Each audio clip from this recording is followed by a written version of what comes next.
You know what, you guys? I decided to do story number two. That's why you still see the same outfit. Um, so story number two, I had a friend. We were both working at the same school. I was a paraprofessional. She was a substitute teacher. And she was a long-term substitute teacher. I think that the teacher she was covering for went out on maternity leave. Anyway, she was a gorgeous girl, gorgeous. We became quick, fast friends. Her name was Miss Brown.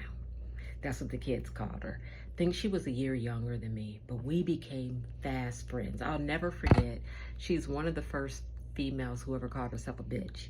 I told you I don't play that. Don't call me no bitch. I'm not a bitch. My mom wasn't a dog. I'm not a puppy. Whatever, however you want to see it. I know females think that that is a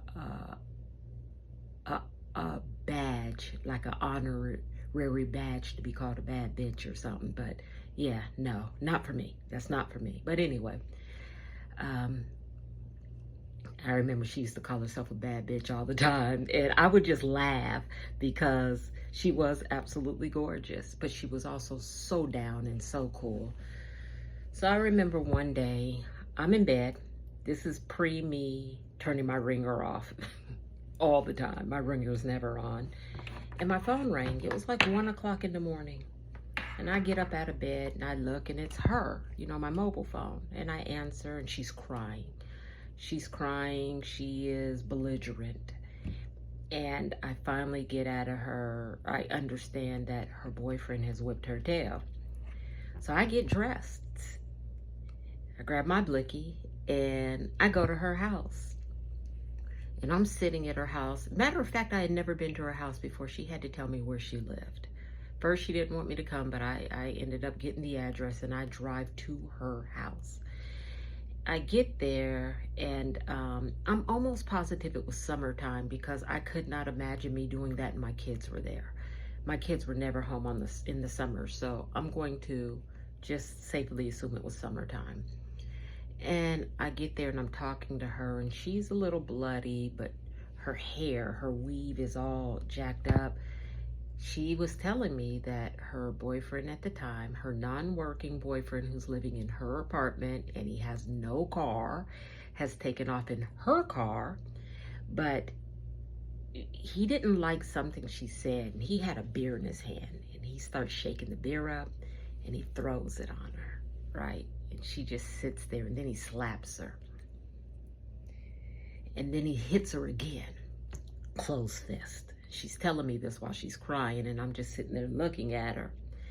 And he hit her a few more times. That's how she was bleeding and stuff.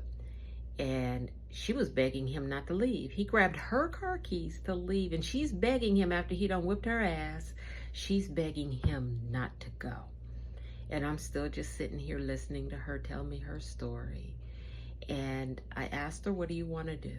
You know, I can't do anything about something that's already happened, but I can at least try my best to help her so she doesn't have a future problem. Listen, you want to put him out? That was my question. Do you want him out of your house? We can pack up his stuff.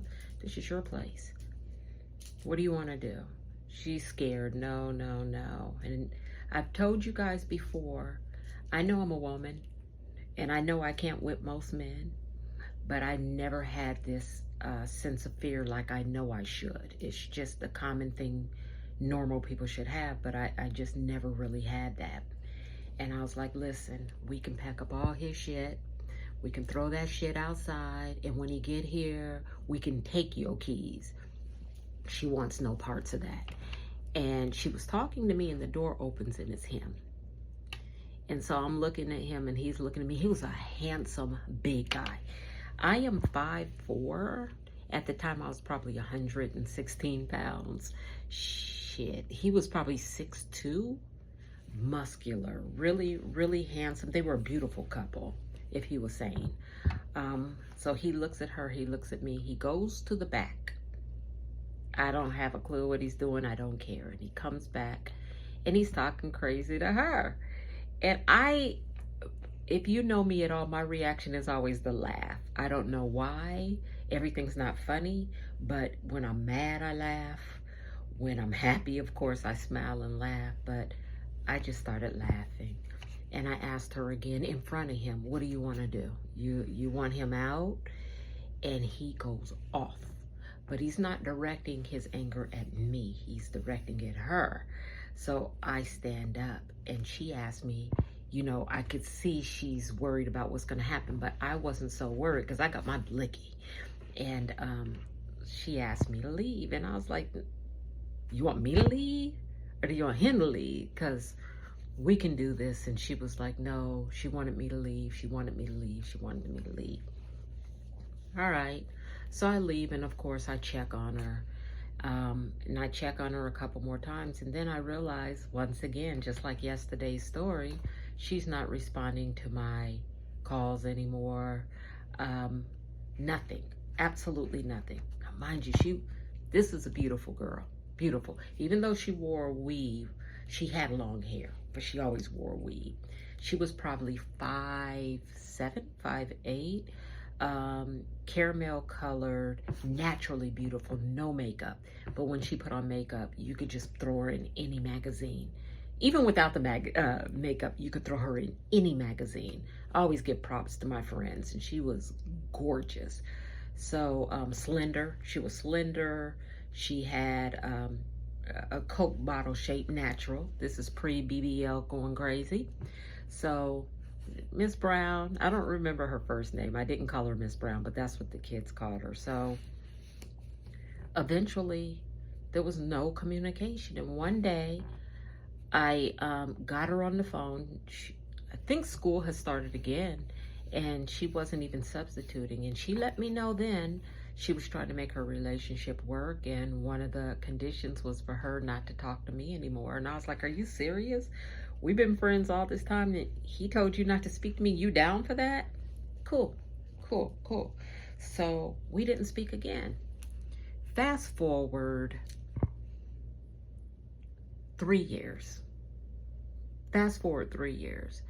I was in Walmart, don't judge me, but I was in Walmart and I was getting a cart, and I turn around and there's this lady, and she looks so familiar to me, but she looks, you could tell she used to be beautiful, but she looks different.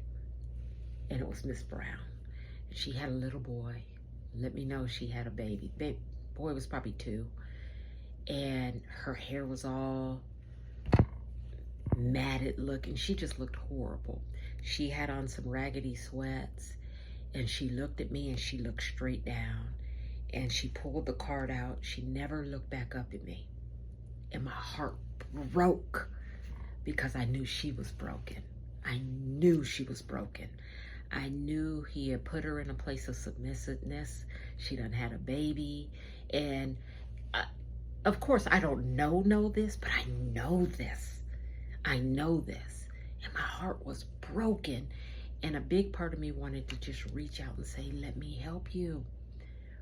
But a bigger part of me was like, you tried. You tried. Like, even when she told you to leave her alone, you still tried. And not your battle anymore. So that's the end of that story. And I really want you guys' opinion. Have you ever been in that situation? And if you have, I mean the side where somebody tried to help you and you turned your back on the person who was trying to help you. I want to know how that ended up for you. And do you have any regrets? If you're somebody who tried to help, I want to know how that ended up for you. And if you were successful, and if you weren't, did you have any regrets? I honestly don't have any regrets about the way it ended, but I'll never forget it. I'll never forget seeing that once absolute lady walking like Grace with her head held high, talking about I am that bitch, to now looking down, looking all disheveled, hair matted, raggedy clothes, not even looking up anymore.